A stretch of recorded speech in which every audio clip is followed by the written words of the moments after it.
पालन करने के लिए आए। अरे हमसे बेहतर पालन जीव जंतु का अपने बालक का करते हैं। क्या हम मोह में बंधने के लिए आए? हमसे ज्यादा मोह तो बंदरिया का है। मरने के बाद भी अपने बालक को अपने तन से दूर नहीं करते। हमसे ज्यादा मोह तो बंदरिया का है। विचार करिएगा। फिर भगवान ने ये शक्ल सूरत देकर, ये मन बुद्धि, ये विवेक देकर क्यों भेजा है? को हम कौन हूं मैं, कौन हूं मैं? सबसे बड़ा प्रश्न है संसार का। और जिसने ये प्रश्न जान लिया, मैं कहूं यहां तो सब लोग इस समय जितने बैठे हैं ना, इंक्लूडेड मी, जितने लोग बैठे हैं सब लोग यही सोच रहे कि वाकई में सच में हम कौन हैं, कहां से आए हैं। हम नहीं, आज के बाद ऐसा नहीं करेंगे। लेकिन ज्यों ही इस पांडाल से बाहर, इस मठ से बाहर जाया जाएगा, जैसे ही दरवाजा मेन गेट लांघा जाएगा, उसी समय मन से सारे भ्रम निकल जाएंगे। फिर वही संसार पल्ले पड़ेगा। कब तक? जब तक आदमी एकांत से भी नहीं हो जाएगा। कब तक?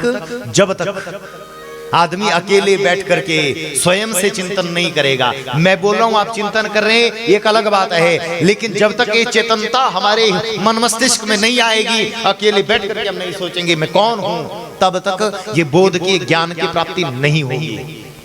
आप लोग कहते हैं ना, बोले बाबा जी जब ज्यादा भीड़ होती थी तो पीछे जाकर के बैठते थे। हाँ, आप लोग कहते हैं वहां भी लोग आते थे, महाराज जी यहाँ से उठ करके दूर चले जाते थे। मैं रोज इन विषयों पर चिंतन कर रहा हूँ। क्यों जाते थे? क्योंकि उनका चिंतन था मैं भीड़ के लिए नहीं आया हूँ, को हूँ, मैं कौन हूँ, मैं ब्रह्म हूँ। और मैं ब्रह्म हूँ तो अकेला हूँ, मैं अकेला आया हूँ। मुझे अकेले ही सफर तय करना है, मुझे अकेले ही राह तय करनी है। एकांत सबसे बड़ी चीज। एकांत वासो लघु भोजनादो। जीवन में कुछ चीजें अगर आदमी ने स्वीकार कर ली, सबसे पहली बात एकांतवास। एकांतवास और कम भोजन जिसके जीवन में हो गया, वही आदमी सिद्ध हो गया, वही आदमी समाज से ऊपर उठ गया। हमें विचार करना है। आदमी क्या करता है? अकेला कभी रहता नहीं। रहेगा क्या? घर में खाली हुई नहीं माता, पड़ोसन के घर गई नहीं, अकेली होगी। थोड़ी देर के लिए गपशप लगाया हूं, थोड़ी देर के लिए चार बातें कर आया हूं। हम अकेला रहना जानते ही नहीं है। सबसे पहली बात एकांत वासो और लघु भोजनादो, कम भोजन।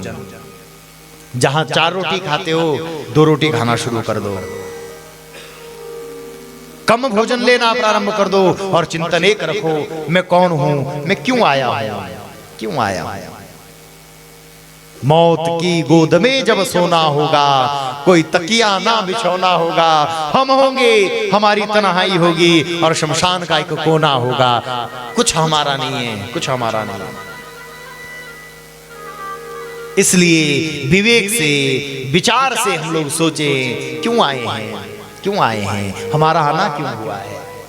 बंधुओं, इस भगवान ने इतनी सुंदर देह दे करके, शरीर दे करके, बुद्धि, वाणी, विवेक दे करके हमें भेजा है, तो कुछ न कुछ करने के लिए तो भेजा होगा।